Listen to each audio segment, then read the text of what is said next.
xafladan quruxda badan ee injineer Cabdullaahi Axmed Maxamuud iyo Maryan Cabdinaasir waxaan leeyahay waa salaamantiin dhamaan magacaygu waa Xafsi Cabdulcasiis Xasan waxaan kamid ahay dadka yarna ma dhihi karee wiilkan shidan laakiin dadka adiga ugu dhow ee maanta naaji dhihi karo wax badan ka aqaana alxamdulillah naaji hambalyo mabruuk goorta hambalyo kun jeer hambalyo ku faraxsan ma filaynin horta inaad dhaqso fariisanayso والله اسمه لحين ناجي دخسو قرسنا ما وقتاي وقحي لان ما وقتاي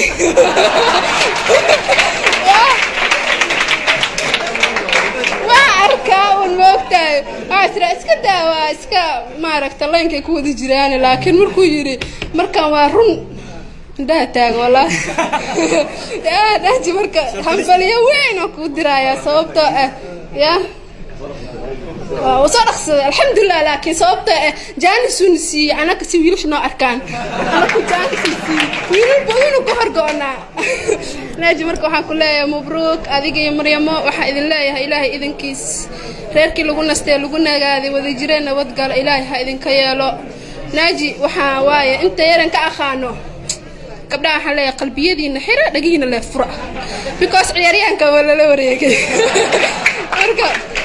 انت يا كشيغايو وان يعني قف كستا او ما عرفت ناجي دقيقه غير كلن كوبات قف waxa weeyaan dadka qalbiyadooda kula wareegayo qof insaan ah qalbi wanaagsan dabeecad wanaagsan farxada reer magaal ya hal abuur hal door ah waliba inuu maxaa dhahay waa wuxuu u yahay hadda dhalinyaradan joogto tusaale sababtoo asagoo yar oo da'diisa yartaa buu wuxuu يعني كم مقدار ميل أساقيس بدن كم مقنين الحمد لله بالعام حق فرحتنا حقنا حفسهان إنا يعني ناجي وإيه هاي ولا صاحب ولا الكوين ما أخانك ماشي أقوين هذا يا أنا كيجا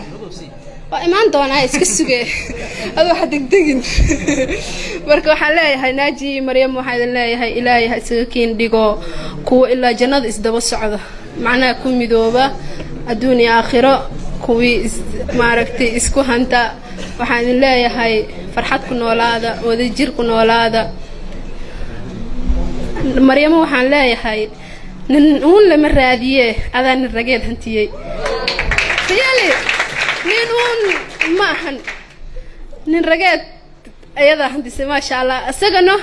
رجوا أساقس ديريا دو مريم هلا واي مريم أيضا واحد تهاي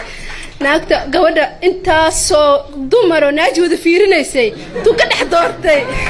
ya wani na million Maryama ilaahay ha ku barakeeyo oo ku duceynaayo jazakallahu khair thank you so much